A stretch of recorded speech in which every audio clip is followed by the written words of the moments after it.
Entonces, el tema que tratamos, como dijimos, el día de hoy va a ser el libre albedrío. ¿Pero qué significa libre albedrío? Primero partamos la frase, la libre y albedrío. Entendamos qué es albedrío. Albedrío siempre tiene que ver con la voluntad del hombre, esa voluntad o esa facultad que nosotros tenemos de hacer o no hacer determinadas cosas, de acuerdo a nuestra propia reflexión, nuestro propio criterio. Nosotros decidimos qué hacemos o no hacemos. Desde ese punto de vista, todos tenemos un albedrío.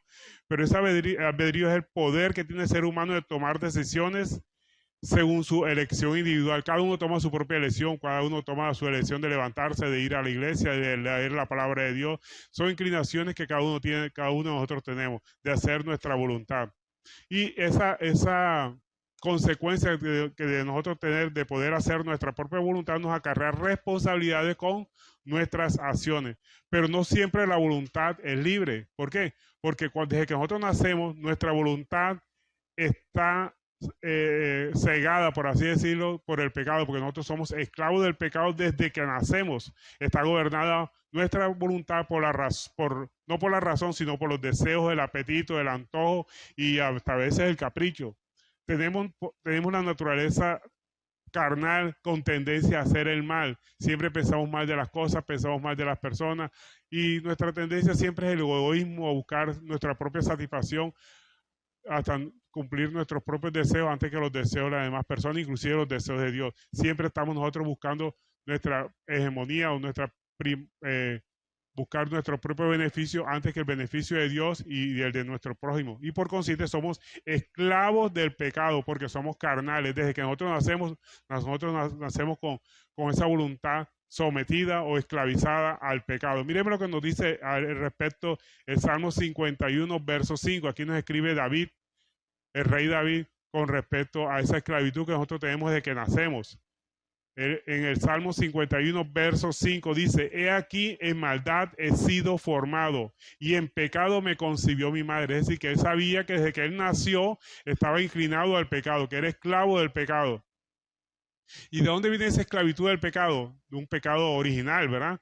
Donde mejor lo describe es en Romanos 5:12, el apóstol Pablo nos dice, por tanto, como el pecado entró al mundo por un hombre, el pecado entró al mundo por un hombre, por su desobediencia a la palabra de Dios, dice, y por el pecado de la muerte, así la muerte pasó a todos los hombres por cuanto todos pecaron, o sea, todos hemos pecado. De una u otra forma, todos hemos pecado. El que diga que no ha pecado, pues hace mentiroso a Dios. Dios dice que todos hemos pecado. Inclusive, ya siendo cristianos, seguimos pecando.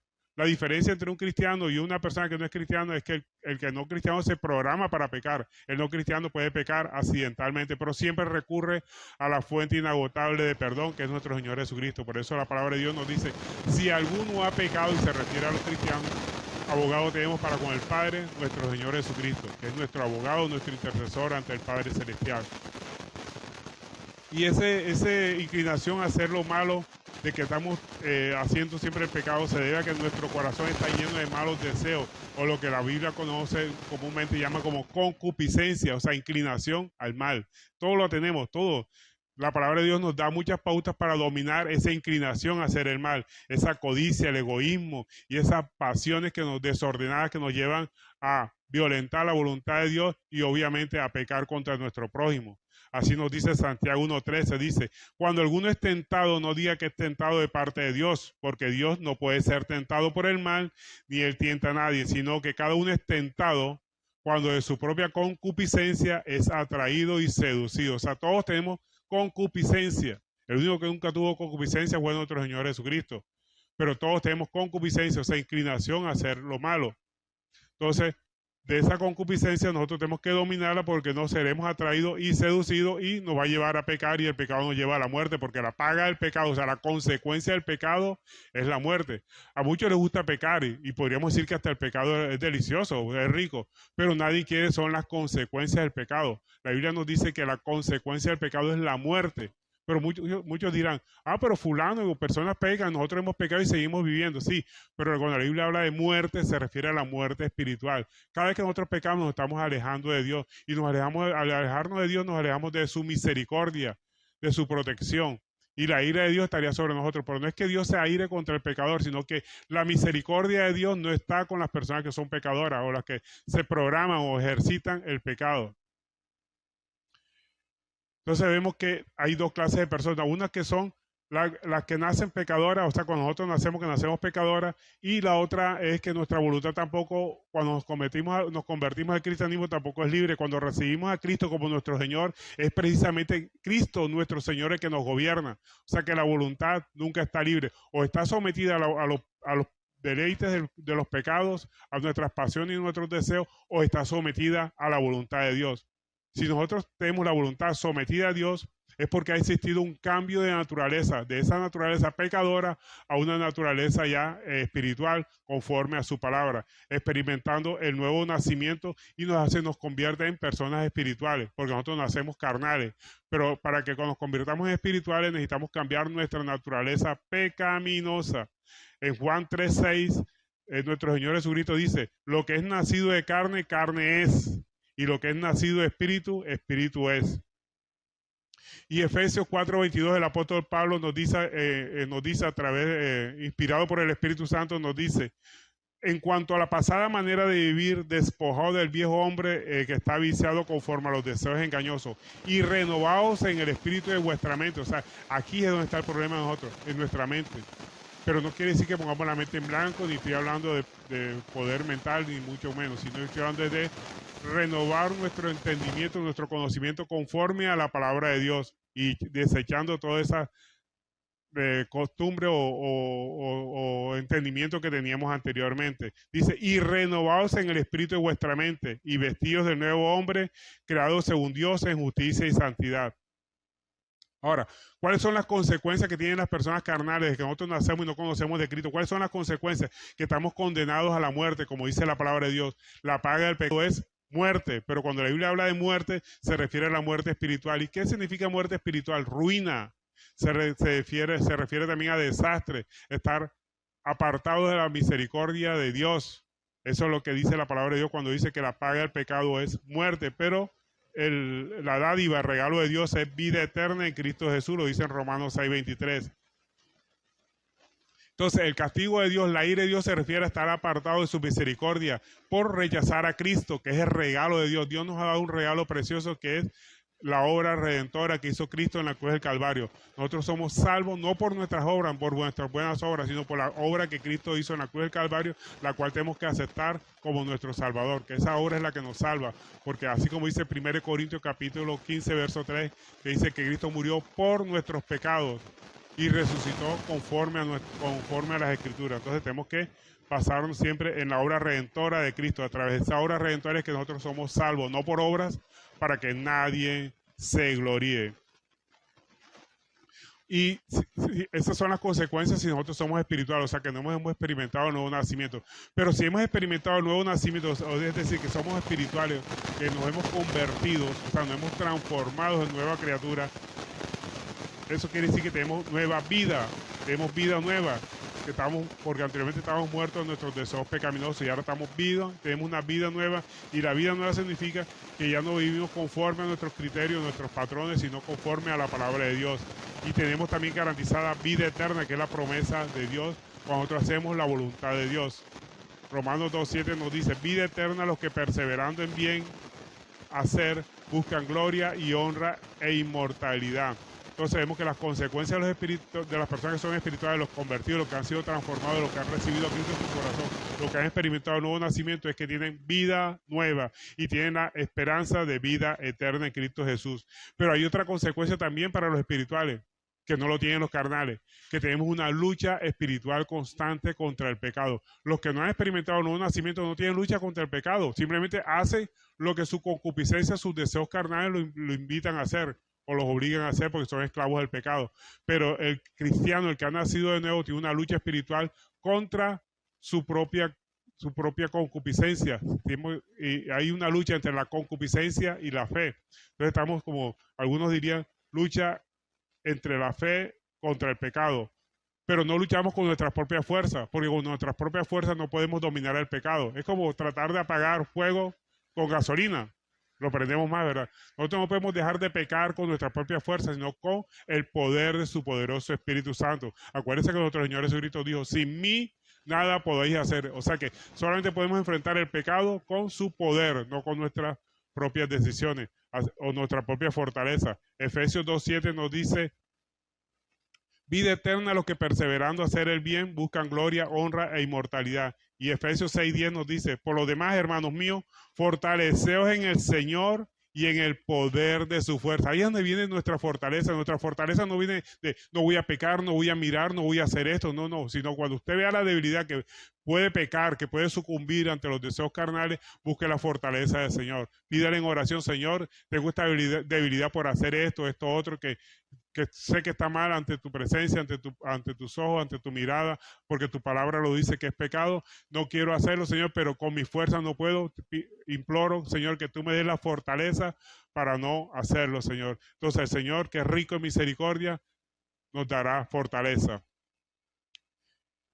Entonces no luchamos con nuestra fuerza, porque nuestras fuerzas no pueden contra el poder del pecado. No ayuda a combatir los malos deseos de nuestra naturaleza carnal. Nosotros siempre tenemos que luchar con la fortaleza del Espíritu Santo. Si usted está a portas de pecar, de sucumbir al pecado, de sucumbir a la concupiscencia de su corazón, pídale en oración al Señor que le dé la fortaleza. Miremos lo que nos dice el apóstol Pablo en Colosenses capítulo 2, verso 20.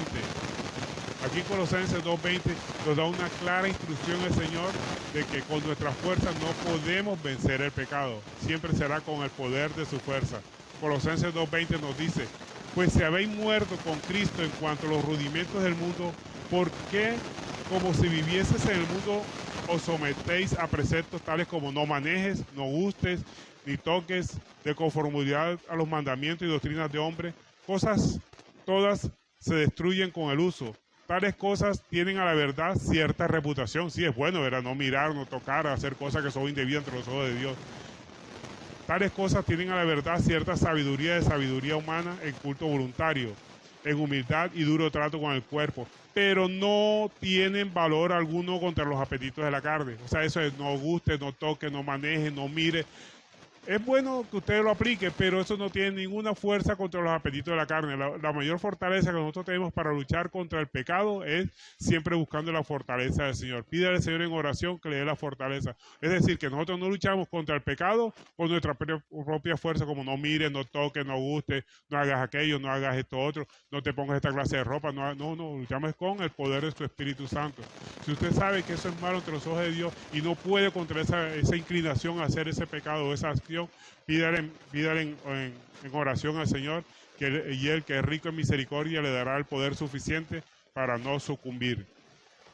Ahora, la pregunta, toda la enseñanza que tenemos es: ¿puede el hombre tener libre albedrío?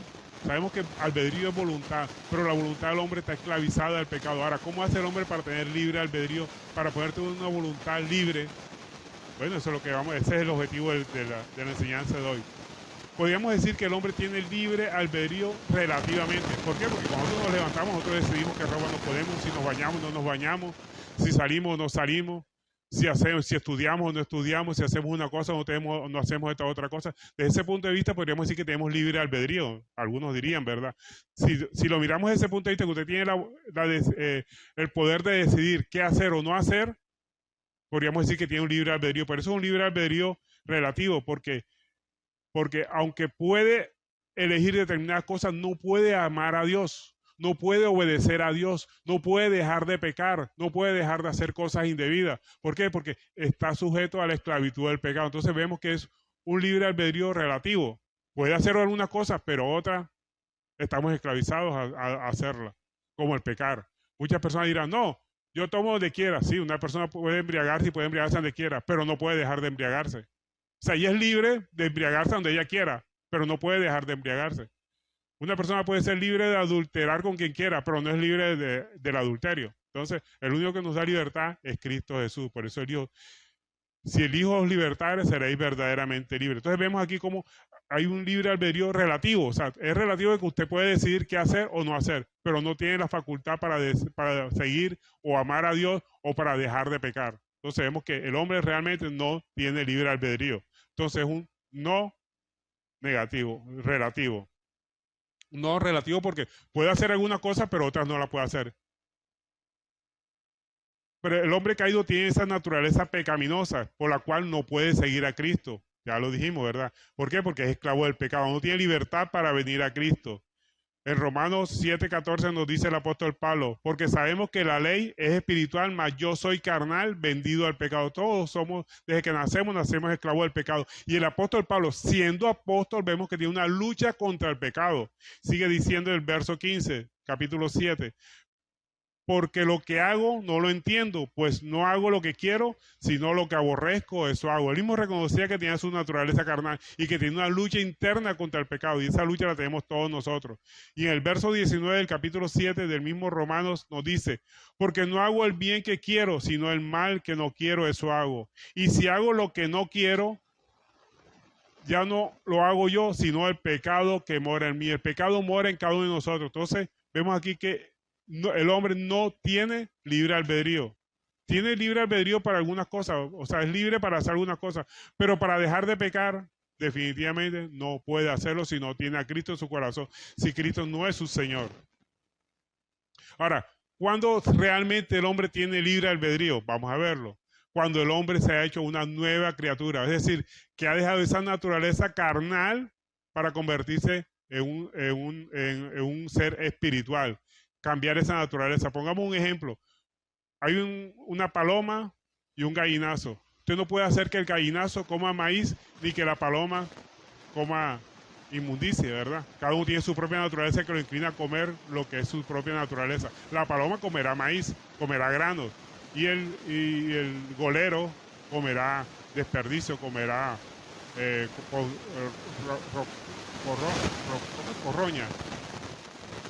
corroña. Entonces, vemos para que el buitre coma maíz o coma semilla, tendría que cambiar su naturaleza, es decir, tendría que como que palomizarse al buitre para que pueda comer semillas. Así sucede con las personas. Para que pueda aceptar la palabra de Dios, tiene que la persona cristianizarse, o sea, volverse a Cristo, cambiar su naturaleza carnal por una naturaleza espiritual. Eso es lo que conoce como el nuevo nacimiento. Tenemos que experimentar ese nuevo nacimiento, tenemos que ser nuevas criaturas. Pero para poder ser nuevas criaturas tenemos que reconocer que somos pecadores, que con nuestra fuerza no podemos contra el pecado. El mismo apóstol Pablo lo reconoció, ¿verdad? Aún siendo apóstol, dijo que Cristo vino por pecadores, de los cuales yo soy el primero. Eso le pasa a muchos pecadores que no quieren reconocer su naturaleza pecadora. Mientras nosotros no reconozcamos nuestra naturaleza carnal, que nos inclina a pecar, que nos esclaviza el pecado, Cristo no puede hacer nada por nosotros. Es decir, no necesitamos un Salvador. Si usted no considera que se está hundiendo, que ese pecado lo está llevando a la muerte, usted no necesita un Salvador. Usted necesita un Salvador cuando reconoce que ese pecado lo está llevando a la muerte. Es cuando usted dice, necesito un Salvador, y el Salvador es Cristo Jesús. Porque para eso vino Cristo, a salvar lo que se había perdido. Cristo vino por pecadores. Y el apóstol Pablo reconoció de los cuales yo soy el primero de pecadores. Entonces, el hombre va a tener libre albedrío cuando reconoce que es pecador. Y es cuando empieza a ser una nueva criatura. Y esa nueva creación viene de parte de Dios. En 2 Corintios 5:16. Miremos lo que nos dice 2 Corintios 5:16. De manera que nosotros de aquí en adelante nadie conocemos según la carne, o sea, cuando ya ha experimentado el nuevo nacimiento. Y aún si a Cristo conocimos según la carne, ya no lo conocemos así. De modo que si alguno está en Cristo, nueva criatura es. Las cosas viejas pasaron y aquí todas son hechas nuevas. Y todo esto proviene de Dios, quien nos reconcilió consigo mismo por Cristo y nos dio el misterio de la reconciliación.